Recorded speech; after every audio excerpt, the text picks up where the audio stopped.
Outro problema que nós temos, é que os estados dependem, e os estados e os municípios dependem excessivamente das transferências automáticas do governo federal. Os fundos de participação e os fundos de tanto estado quanto município só têm crescido em porcentagem da arrecadação dos impostos que são base desses fundos. E o que tem acontecido é uma certa atrofia da participação cidadã nos estados e municípios, porque os municípios, muitos deles recebem recursos sem esforço algum, que não se sabe direito de onde é que vem, recebem um dinheiro como que cai do céu, e os munícipes veem aquilo como uma espécie de presente do governo federal, uma atitude passiva, não cria uma consciência de cidadão que está contribuindo efetivamente. Esse é só um dos problemas.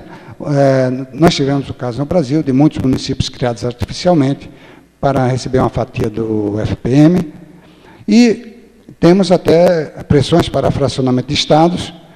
Eu não diria que é por causa dos fundos de participação, mas pode ser que exista um elemento que o fundo só ajuda, só contribui para isso, né? Agora está se falando em separar o estado do Pará em 3 pedaços, separar o estado do Piauí em 2, criando o estado da Jureia, coisa do gênero. Então, nós temos um fracionamento das unidades federativas que é estimulado, no mínimo, pelo sistema tributário que nós temos. E o sexto é a não integração dos serviços ao ICMS. Quando se criou o imposto no Brasil, o ICM, nós tivemos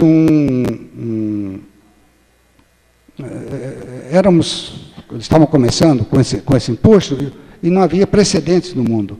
E, na época, não se julgou importante incluir serviços. O setor serviços era insignificante relativamente e as mercadorias eram importantes. Hoje em dia é o contrário. O crescimento, os setores mais dinâmicos da economia são o setor de serviços. E a indústria já não é tanto quanto esse setor de serviços. Então, o que acontece? Nós ficamos com um sistema segmentado, não integrado, em que o setor de serviços paga um imposto que não está no mecanismo de crédito, e isso é uma séria deficiência na Constituição tributária nossa.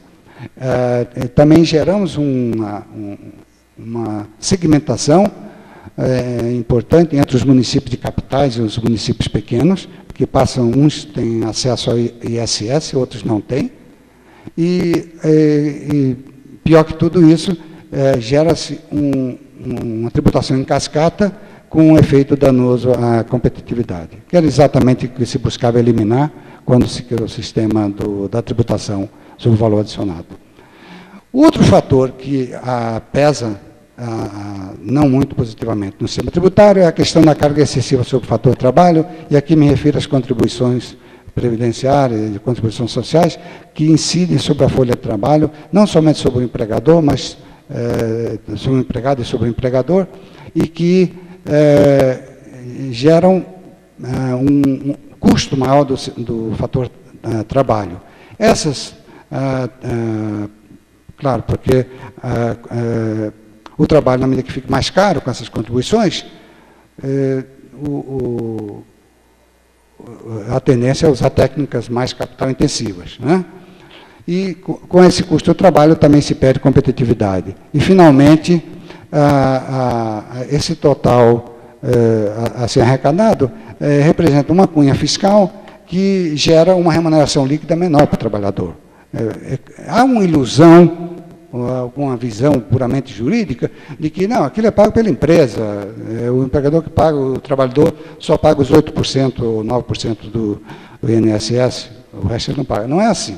É o custo do trabalho, que o salário do trabalhador é determinado de uma maneira que, na verdade, ele acaba recebendo o impacto total, quem quer que pague, né? Imaginem, senhores, que se nós aumentássemos, transferíssemos os ônus previdenciários do empregador para o empregado e, ao mesmo tempo, aumentássemos o salário para não mexer no líquido do trabalhador, a situação não se alteraria para ninguém, não é?